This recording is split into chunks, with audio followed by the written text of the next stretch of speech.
자, 오늘은 에베소서의 말씀을 우리가 나누게 됩니다. 2장 1절부터 9절까지의 말씀을 가지고 삶을 움직이는 동력 은혜라고 하는 주제로 말씀을 나누도록 하겠습니다. 여러분, 그렇습니다. 오늘이 벌써 4월의 마지막 주일을 보내고 있습니다.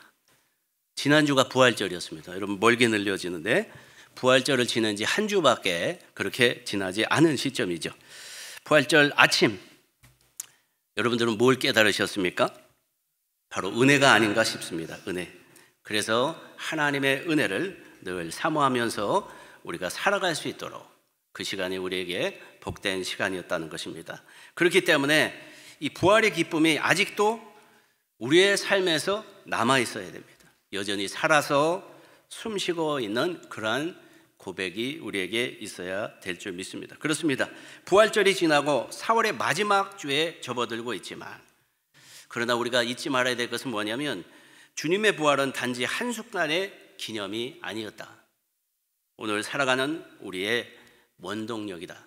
우리는 이 사실을 기억하고 오늘도 복된 마음으로 주님 앞에 나아가는 저와 여러분들이 되시기를 주님의 이름으로 축원합니다. 그렇습니다. 예수 그리스도의 부활은 절망을 소망으로 바꾼 사건입니다. 무기력을 능력으로 바꾼 힘이 바로 예수 그리스도의 부활의 사건이었다는 것입니다. 그래서 이 은혜의 원동력으로 우리는 버티는 겁니다. 지금의 시대가 어떻든지, 우리가 어떤 문제에 봉착해 있든지 그 은혜의 힘이 우리를 지탱하고 일으켜 세우게 될 줄 믿습니다. 그래서 여러분, 이 한 주 동안도 이 은혜의 원동력을 경험하시고 승리하시기를 주님의 이름으로 축원합니다. 그렇습니다. 오늘도 우리가 부인하지 못하는 사실이 있습니다. 그것은 뭐냐면 우리는 수많은 도전과 시련 속에서 살아가고 있다는 그 사실입니다. 요즘에 보게 되면 더 그렇죠. 더 힘들고 또 지치고 또 마음이 기쁘지 않은 그런 삶을 살아갈 때가 있습니다. 그래서 때로는 지칩니다. 어떨 때는 포기하고 싶다 그런 생각을 할 때가 있습니다. 그러나 그럴 때마다 우리를 다시 일으킬 수 있는 새 힘이 필요한 것을 깨닫습니다. 그래야 앞으로 나아갈 수 있다는 것입니다. 우리는 그리고 그 힘을 필요로 하는데 뭐라고 부르냐면 원동력, 이렇게 부릅니다. 여러분, 원동력이라는 단어를 들어보셨습니까? 이 원동력이라고 하는 단어는 우리가 사전적 의미를 찾아보면 어떻게 정의되어 있는가 보면 어떤 일을 하게 만드는 근본적인 힘, 이렇게 정의하고 있는 것을 보게 됩니다.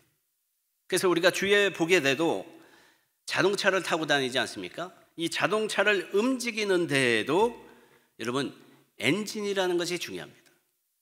왜 그렇습니까? 자동차의 엔진이 중요한 이유는 뭐냐면 자동차가 움직이기 위해서는 원동력이 필요한데 그 원동력이 바로 엔진이기 때문입니다. 여러분, 시계도 지금 본당 뒤에 시계가 이렇게 걸려 있는데 이 작동하게 하기 위해서는 태엽이 있든지 배터리가 있어야 됩니다. 왜 그렇죠? 그것이 원동력이 되기 때문이라는 겁니다. 마찬가지라는 것이죠. 인간이 목표를 향해서 나아가기 위해서도 마음속 깊은 곳에서 우러나오는 원동력이 필요하다는 것을 알아야 됩니다. 여러분, 힘이 있어야지 우리가 어려움도 극복할 수 있다는 거죠. 힘이 있어야 더 나은 내일을 꿈꿀 수 있게 된다는 것입니다. 그래서 이처럼 원동력은 어떤 일을 하게 만드는 근본적인 힘이다, 그 사실인 것입니다. 그래서 실제로 심리학자들이나 책을 쓰는 작자들은 뭐라고 얘기하냐면 강조하는 게 삶에 중요한 진리가 있다. 삶의 중요한 진리가 뭐냐? 원동력이다, 그렇게 이야기를 합니다. 그래서 세계적인 라이프 코치 토니 로빈스라고 하는 사람은 이렇게 얘기를 했습니다. 감정이야말로 삶을 이끄는 가장 근본적인 원동력이다, 이렇게 얘기하겠습니다. 감정력이 뭐라고요? 감정이야말로 우리의 삶을 이끄는 원동력이 된다는 것입니다. 이 말의 의미는 뭐냐면 우리에게는 기쁨이 있습니다. 우리는 슬픔도 있습니다. 우리는 열정, 다양한 감정들이 있게 되는데 이 감정들이 우리의 행동의 추진력이 될 수 있다는 것이죠. 우리를 움직이게 만드는 힘이 된다, 그렇게 얘기를 하는 것입니다. 이처럼 인간의 감정은 뇌와 이 신체의 화학적 반응에서 시작된다고 합니다. 그래서 예를 들어 보게 되면 우리가 위험을 감지하게 되면 어떻게 될까요? 두려움이라는 감정이 생깁니다. 두려움이라는 감정이 생기면서 순간적으로 거기에 대해서 반응을 일으키게 됩니다. 그래서 생존을 위한 행동으로 그것이 표출이 되는, 그것이 바로 우리의 삶의 모습이죠. 이와 같이 인간의 감정은 합리적 사고보다 먼저 발생한다. 그래서 안토니오 다마시오의 연구에 따르면 감정과 사고는 분리될 수 없는 관계다 그랬어요. 감정과 사고는 분리될 수 없다. 그래서 사람들이 감정이야말로 삶을 이끄는 가장 근본적인 원동력이다, 이런 말을 하는 것입니다. 오늘 이 아침에도 한번 여러분들 옆에 사람들하고 인사해 보실까요? 제가 한번 하는 그 말을 그대로 따라서 한번 옆 사람하고 인사해 보십시오. 오늘도 이 시간에 감정에 이끌리지 맙시다. 그렇죠? 우리도 감정에 이끌리면서 살아갈 때가 많다는 것입니다. 결론적으로 원동력은 단순한 추진력을 넘어서 삶의 의미를 형성하고 개인과 사회의 지속 가능한 발전을 이루어내는 힘이다. 우리가 그 사실을 알게 된다는 것입니다. 자, 그런데 중요한 것은 우리는 신앙인입니다. 신앙을 해나가는 데 있어서 신앙인으로 살아가기 위해서도 이 신앙생활을 계속적으로 지속적으로 해나가기 위해서는 거기에 필요한 핵심적인 힘이 있다는 것을 발견할 수 있어야 됩니다. 어떤 것일까요? 여러분, 신앙은 어떤 것입니까? 힘들죠. 우리가 결심한다고 노력한다고 그게 됩니까? 유지될 수 없습니다. 그래서 힘이 필요합니다. 왜일까요? 지속적인 어려움이 있기 때문에.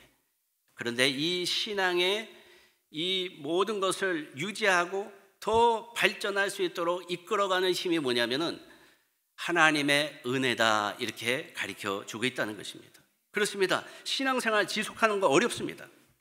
여러 가지 요인들을 찾아볼 수가 있어요. 신앙생활 하면서 왜 어려운가? 대표적으로 심리적인 요인 때문에 우리는 신앙생활하는 게 어렵다, 이렇게 말하는 사람들이 많이 있습니다. 그래서 매일 삶에서 스트레스를 느끼고 우울증이 있고 삶의 무의미함을 느끼고, 그러다 보니까 어떤 현상이냐면 신앙생활이 활력이 없어요. 자꾸 힘들어집니다. 힘들어지고 형식화되고 그럴 때가 많이 있다는 것입니다. 그래서 신앙생활이 형식적인 예배로 바뀌고, 그리고 기도도 그냥 예전에 했던 그대로 그냥 하는 것이 그냥 전부고, 그래서 진정한 영적인 경험을 누리지 못하는 경우가 많이 있다는 것입니다. 이런 모든 것을 봤을 때 무엇이 원인이 될까? 심리적인 것이 원인이 된다. 또 우리가 신앙생활하면서 또 힘든 게 뭐냐면 공동체 생활을 하는 거, 그게 상당히 힘든 사람들도 많이 있다고 그럽니다. 여러분, 대부분 사람들은 그래가지고 요즘에 뭐라 그러냐면 신앙은 혼자서 지속하는 것이다, 이렇게 생각하는 사람들이 많다는 거예요. 그래가지고 자꾸 혼자로 고집합니다. 그래서 교회나 신앙 공동체 연대감이 이렇게 떨어지는 거죠. 결속력이 떨어지고, 그러다 보니까 외부에서 유혹이 있으면, 도전이 있으면 거기에 쉽게 넘어가는 경우가 많이 있다는 것입니다. 제가 언젠가 이 인터넷에서 신앙 상담을 하고 있는 글을 한 번 본 적이 있어요. 그분이 이제 자기가 가지고 있는 신앙에 대해서 이제 질문이 있어가지고 인터넷에다 글을 올렸어요. 근데 그 글에 보니까 그분이 뭐라고 썼냐면 이렇게 써 있습니다. 혹시 주위에 친교나 봉사 같은 것을 강요하지 않는 교회가 있을까요? 그런 교회 있으면 좀 소개해 주셨으면 좋겠습니다. 그러면서 그 뒤에다 뭐라고 썼냐면 단 조언은 사절합니다, 이렇게 썼더라는 것입니다. 여러분, 이 글을 보면서 뭔가 잘못됐다는 것을 좀 느끼죠. 왜 이런 사람들이 있을까? 공동체 안에서 물론 상처를 받아서 그럴 수도 있습니다. 자기 사정이 있어서 그럴 수도 있습니다. 근데 근본적인 건 뭐냐면 교회는 공동체인 것입니다. 서로 우리가 만나고 또 교제하고 또 봉사하고 헌신하면서 우리의 신앙이 발전해 나가야 된다는 것입니다. 자, 그런데 신앙생활 하다 보게 되면 옆 사람 때문에 힘든 경우가 많이 있다는 거죠. 옆 사람 때문에 내가 예전에 열심히 신앙생활 했는데 그러지 못할 때가 많이 있다. 이처럼 우리가 신앙생활을 지속하는데 어려움을 느끼게 되는 요소들이 많이 있다는 것입니다. 그래서 그렇기 때문에 우리를 끝까지 우리를 지속하게 할 수 있는 힘이 필요한데, 그게 뭐냐면 바로 하나님의 은혜라는 것을 우리는 발견할 수 있다는 것입니다. 그렇습니다. 은혜는 무엇일까? 우리가 알고 있는 은혜는 어떤 겁니까? 어떤 사람은 은혜는 용서하는 거다, 뭐 이렇게만 알고 있습니다. 어떤 사람은 은혜는 구원에 관련된 거다. 여러분, 물론 맞는 이야기입니다. 그런데 이 은혜는 또 어떤 역할을 하냐면 쓰러진 자들을 일으켜 세우는 회복의 역할을 하는 것이 은혜라는 것입니다. 그래서 우리가 시편의 42편 5절의 말씀을 보십시오. 다윗도 그 시편에서 고백하고 있는 게 뭡니까? 이렇게 고백하고 있습니다. 내 영혼아, 내가 어찌하여 낙심하며 어찌하여 내 속에서 불안해하는가?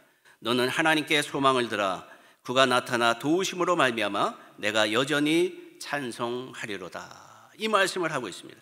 여기서도 보십시오. 여러분, 어찌해서 낙심하고 어찌해서 속에서 불안해하시는가? 그걸 묻고 있잖아요. 왜 이런 현상이 일어날까요? 바로 은혜 때문이라는 것입니다. 그렇습니다. 우리 인간은 의지력이 있지만 고난 앞에서는 취약한 그 모습을 가지고 있습니다. 그러나 하나님의 은혜는 어떻습니까? 내 힘보다 강하다는 거죠. 무엇보다도 우리가 약해질 때 오히려 강해짐을 체험하게 되는 순간이 언제냐면 하나님의 은혜를 의지했을 때. 그래서 은혜는 신앙의 시작이자 지속의 원리다, 이렇게 얘기합니다. 은혜란 뭘까요? 모든 영적 역동성의 바로 근원이 된다, 이렇게 말하는 것입니다. 그래서 신앙생활은 무엇인가를 우리가 알아야 됩니다. 신앙생활은 뭡니까? 단순한 규칙이 아닙니다. 신앙생활은 습관이 아니라는 것이죠. 신앙생활이라는 것은 형식을 지키는 행위가 아니라는 것입니다. 신앙생활은 뭘까요? 하나님과 살아있는 관계를 유지하는 겁니다. 그래서 때로는 우리가 눈물과도 싸워야 될 때가 있습니다. 어떨 때는 보게 되면 세상의 거친 파도 때문에 우리가 버거워할 때가 있습니다. 그럴 때도 있습니다. 그때 우리가 잘 견뎌내야 된다는 것이죠. 어떻게 건질 수 있느냐? 바로 하나님의 은혜를 경험해야 된다는 것입니다. 그렇기 때문에 우리가 이 길을 굳건하게 지키기 위해서 가장 근본적인 힘이 필요한데 그 힘이 바로 하나님의 은혜인 줄 믿습니다. 그렇습니다. 누군가가 은혜 없이 신앙생활을 하게 되면 주위에서 보게 되면 어떤 모습이 보이냐면 의무감에 젖어서 신앙생활을 하는 걸 볼 때가 있어요. 어떤 사람은 보게 되면 형식에 짓눌려 가지고 신앙생활을 하는 겁니다. 그런 신앙생활이 기쁘겠습니까? 행복하겠습니까? 아니라는 것이죠.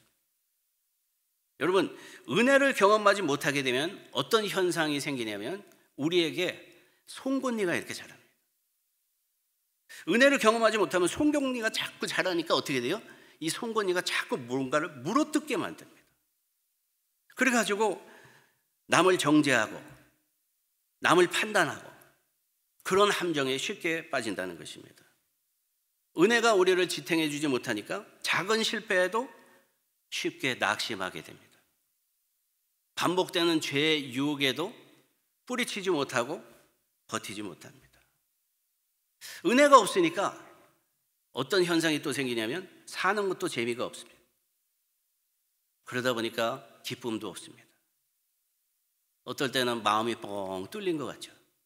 공허한 마음을 가지고 살아간다는 것입니다. 그런데 우리가 하나님의 은혜에 붙들리게 되면 어떻게 되냐? 기도하는 순간에도 은혜가 우리 안에서 탄식의 기도가 주님 앞에 드려질 수 있도록 역사합니다. 여러분, 이해할 수 없는 고난 앞에서도 은혜가 있게 되면 우리를 견디게 해주는 겁니다. 그래서 하나님의 은혜에 붙들림 바 되면 사랑할 수 없던 사람들도 찾아가요.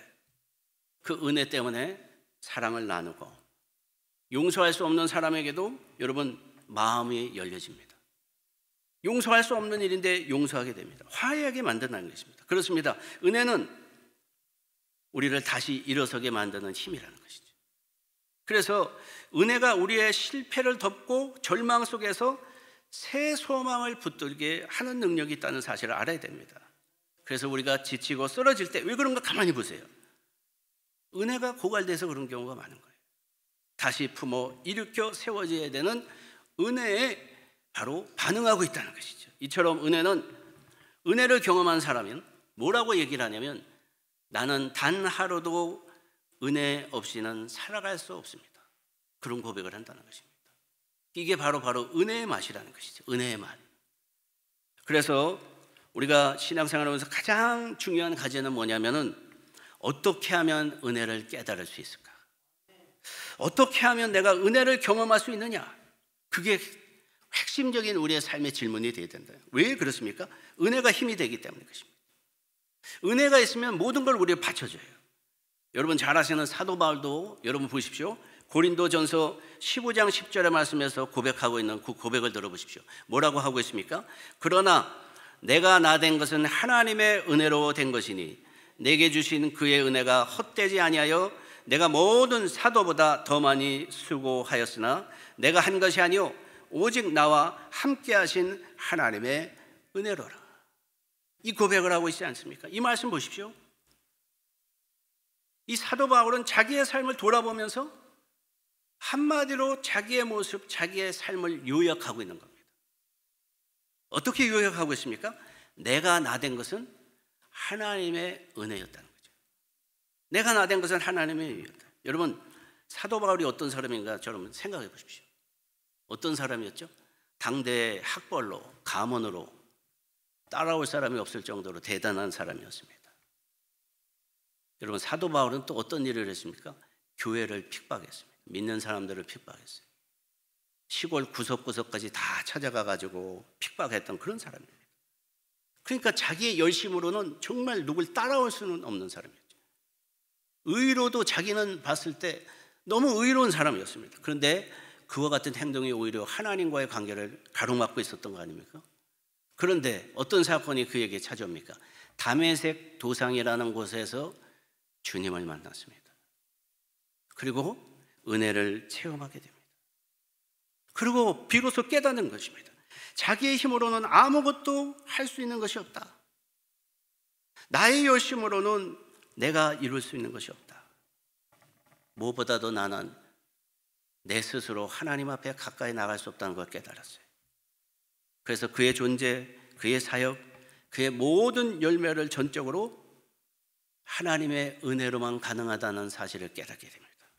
그래서 한 고백이 뭐예요? 나의 나 된 것은 하나님의 은혜로다. 그 고백이 이처럼 자기 자랑을 버린 영혼의 깊은 겸손, 어떤 상황에서도 주님을 향한 감사로 살아갈 수 있는 삶이 그에게 찾아왔어요. 그게 언제부터라고요? 하나님의 은혜를 깨닫고 나서부터라는 것입니다. 그래서 오늘 우리가 이렇게 기도할 필요가 있습니다. 주여 나에게 은혜를 베풀어 주시옵소서. 주님, 은혜 없이 나는 한 걸음도 걸어갈 수 없습니다. 지금 이 순간에도 주님 나를 긍휼히 여겨 주소서. 죄인의 모습으로 살아가고 있지만 그러나 주님께서 허락해 주신 예수 그리스도의 그 사랑으로 나를 어루만져 주셔서 용서해 주시옵소서. 여러분 로마 시대에 안드로클레스라고 하는 한 노예가 있었습니다. 이 노예는 이제 노예 생활을 하는데 주인이 너무 힘들게 하는 그런 삶을 살았어요. 주인이 너무 잔인해요. 그래서 그 주인 밑에서 살다가는 내가 견딜 수 없다 그런 생각을 했습니다. 결국은 어떻게 했느냐, 여기 있다가 내가 죽겠다. 그래서 노예이지만 내가 탈출을 해야 되겠다 그래서 탈출을 시도하게 됩니다. 그렇게 해가지고 로마를 떠났습니다. 숲속으로 막 도망갔어요. 도망가고 있는데 어느 날 숲속에서 고통스러운 울음소리가 들리는 겁니다. 고통스러운 울음소리가 들려요. 여러분 바쁘긴 하지만 그래도 걱정도 되기도 하고 궁금한 거예요. 가까이 가봤습니다. 그 울음소리가 사자의 입에서 나오고 있던 거예요. 사자가 보니까 앞발이 커다란 가시가 박혀 있어요. 고통스러운 거죠. 그러니까 막 몸부림치면서 사자가 엉엉 하면서 막 울고 그 모습을 본 거예요. 여러분 안드로는 어땠을까요? 두려웠습니다. 옆에 가기가 여러분 선뜻 용기가 나지 않았습니다. 자, 그런데 너무 사자가 고통스러워하니까 조심스럽게 그에게 가게 했어요. 그래서 그 사자의 발을 이렇게 잡고서 열심히 가시를 뽑기 시작했습니다. 다행히도 그 가시가 뽑혔습니다. 상처를 치료해 줬습니다. 그러자 어떻게 됐어요? 그 사나운 사자가 반가워서 고마워서 막 볼에도 비비고 그렇게 막 반가워하더라는 것입니다. 그래서 친구같이 그렇게 사이가 좋아지게 되었습니다.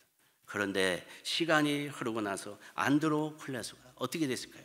결국 로마 군인에게 잡히고 만 겁니다. 잡혔는데 그 당시 로마에서는 탈주를 노예가 하게 되면 어떤 법이 있었냐면 그를 원형 경기장에 보내가지고 거기서 죽게 하는 그 법이 있었어요. 그러니까 그것도 자기가 피할 수 없는 거죠. 그래서 안드레는 사형 선고를 받고 이제 어느 날 바로 원형 경기장에 보내졌습니다. 여러분 어떤 심정이었을까요? 여러분 참담한 그런 심정으로 있는데 문이 덜커덕 열리던 거죠.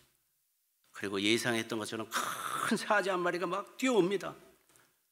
그때 어떤 생각을 했을까요? 그의 생각엔 나는 이제 죽었구나. 나는 이제 죽었구나. 그리고 눈을 감고 내가 이제 죽겠구나. 이렇게 생각하고 있는데 놀랍게 사자가 안드레에게 오더니 기쁘게 막 꼬랑지도 치고 옆에서 반가워하고 막 그러더라는 것이죠. 사람들이 어리둥절한 겁니다. 아니 사자가 며칠을 굶겼는데 분명히 사람을 잡아먹어야 되는 게 맞는데 그러지 않더라는 거죠. 그래서 안드레도 이상하니까 가만히 봤어요. 그랬더니 그 사자가 자기가 도망가다가 다친 가시를 뽑아주고 상처를 치료해 준 사자더라는 것이죠. 여러분 근데 더 놀라운 건 뭐냐면 그 장면들을 사람들이 다 본 거예요. 사자가 막 그 노예하고 어우러져 가지고 반가워하고 꼬리도 치고 막 그렇게 사랑을 나누는 그 모습을 보면서 황제하고 군중들이 은혜를 받아버렸어요.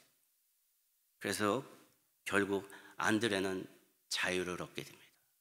그리고 그 사자도 놓아져서 자연으로 돌아갔다는 것입니다. 여러분 여기서 우리가 질문을 던져볼 수가 있죠. 며칠을 굶은 밀림의 사자. 여러분 그 사자가 그렇게 온순한 양으로 변할 수 있었던 게 뭐였을까요? 바로 은혜였다는 것입니다. 은혜. 그렇습니다. 오늘 본문의 말씀을 보십시오. 에베소서에서도 우리에게 가르쳐주고 있는 중요한 사실이 있습니다. 오늘 에베소서에서 가르쳐주고 있는 바로 사실이 핵심 구절이 어디냐면 에베소서 2장 8절의 말씀입니다. 그 말씀을 보게 되면 이렇게 나와 있죠. 너희는 그 은혜에 의하여 믿음으로 말미암아 구원을 받았으니 이것은 너희에게서 난 것이 아니요 하나님의 선물이라. 여러분 이 말씀을 보십시오. 우리에게는 하나님의 선물이 있었다는 것입니다. 우리가 에베소서를 분석해 보게 되면 2장의 내용에 어떻게 우리가 구분해서 설명할 수 있냐면 1절부터 3절까지 인간의 처참한 상태를 우리에게 설명하고 있습니다. 그러니까 1절에서 3절까지는 뭘 가르쳐 주냐? 우리는 처참하고 우리는 정말 막막한 그런 인생을 살았던 그런 존재다. 그걸 가르쳐 주고 있습니다. 자, 그런데 4절부터 이 본문의 말씀이 바뀝니다. 그러면서 에베소서 2장 5절의 말씀을 보게 되면 뭘 강조를 하고 있냐면 너희는 은혜로 구원받은 그러한 하나님의 자녀다. 그걸 가르쳐 주고 있습니다. 여기서 은혜를 얘기하고 있는데 이 은혜는 무조건적인 은혜를 얘기합니다.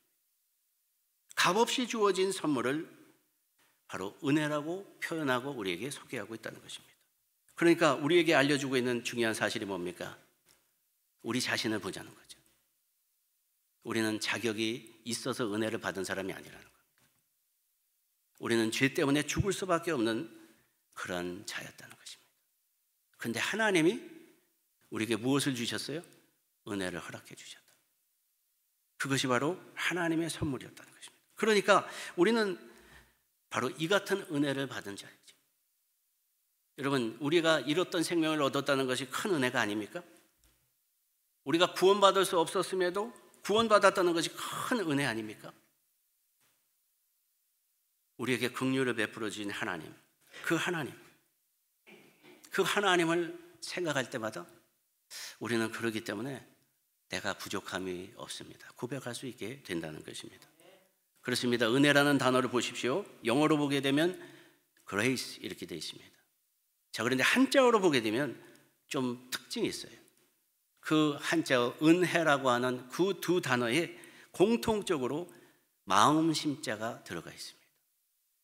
그러니까 기본 의미가 뭐냐면 마음에서 우러나오는 고마운 정, 이것을 은혜라고 우리는 단어로 사용하고 있는 것입니다. 그런데 이 은혜는 한 번에 끝난 사건이 아니라는 것입니다. 이 은혜는 단 한 번에 끝난 것이 아니라 과거에 끝난 것이 아니라 지금 이 순간에도 우리에게 계속되어지고 있다는 겁니다. 계속되어지고 있다.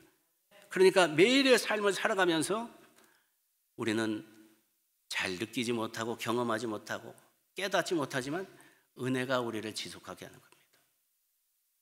바로 은혜의 에너지로 우리는 살아가고 있다는 것입니다. 그렇습니다. 왜 그렇게 얘기하십니까, 목사님? 무슨 근거로요? 왜일까요? 우리는 연약하고 부족한 존재라는 사실을 부인할 수 없기 때문에. 그렇습니다. 우리 스스로 우리가 살아보십시오. 실패밖에 할 수 있는 게 없습니다. 우리 스스로는 상처받을 수밖에 없습니다. 우리는 실망할 때가 더 많은 것이 우리의 삶입니다. 그러나 이 순간에도 가만히 보십시오. 하나님의 은혜 때문에 우리가 가지고 있던 실패도 다시 도전할 수가 있게 되는 것이고, 상처 속에서도 벗어날 수 있게 되는 것이고, 실망과 좌절한 일이 있었지만 새로운 소망을 꿈꾸게 되는 것입니다. 이처럼 은혜가 우리를 다시 일으키고 앞으로 나아가게 하는 역할을 하고 있다는 것입니다. 그래서 우리가 우리의 삶의 모든 순간이 은혜라는 것을 깨달을 필요가 있다는 것입니다. 그렇게 되면 어떻게 될까요? 모든 것이 은혜라는 것을 깨닫게 되면 정신적인 탄력성이 생깁니다. 내면의 성장이 일어납니다.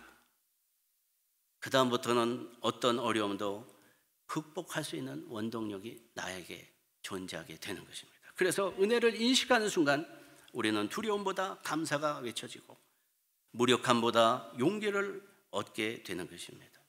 그렇습니다. 왜? 가만히 보세요. 생각해 보세요. 낭망했던가? 내가 좌절했던가?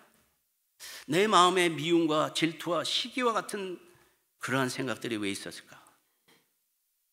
내 마음이 왜 괴로웠을까? 가만히 그때를 생각해 보십시오. 이유는 간단한 겁니다. 그 당시에 내 마음에 은혜가 메말라 있었기 때문이죠. 그렇습니다. 왜 삶을 살아가면서 재미도 없습니까? 여러분, 기쁨도 왜 없을까요? 행복이 저 멀리 있는 것처럼 생각될까요? 거기에는 이유가 있다는 것이죠. 은혜의 샘이 메말라 있기 때문인 것입니다. 그렇기 때문에 이 메말라진 내 심령을 바라보면서 오늘도 기도하면서 찬양하면서 우리가 은혜에 목말라 해야 됨을 배우게 된다는 것입니다. 그렇기 때문에 에베소서 2장에서는 이러한 은혜가 필요함을 우리에게 다시 한번 강조하고 있다는 것입니다. 오늘 이 시간 여러분들 어떠십니까? 신앙에 어려움이 있으십니까? 그러나 진정한 원동력이 있습니다. 그것은 우리 자신이 아닙니다. 우리가 정말 굴하지 아니하고 믿음으로 주님과 함께하기 위해서는 우리 안에 채워야 되는 것이 있다는 겁니다. 오늘 이 시간 예배를 통해서 여러분 무엇을 기대하십니까? 하나님의 은혜죠. 그래서 이 은혜가 우리와 함께함을 깨닫고 그와 같은 심령으로 주님 앞에 예배할 때 우리의 마음에 뜨거운 감격과 감사가 넘치게 되는 줄 믿습니다. 바라기는 오늘 여러분 모두도 간절한 마음으로 이 은혜를 다시 한번 사모함으로 체험하시길 바랍니다. 그래서 이 은혜를 통해서 힘과 능력을 통하여 회복되셔서 주님과 함께 하시고 또 축복된 삶을 누리시기를 주님의 이름으로 축원합니다.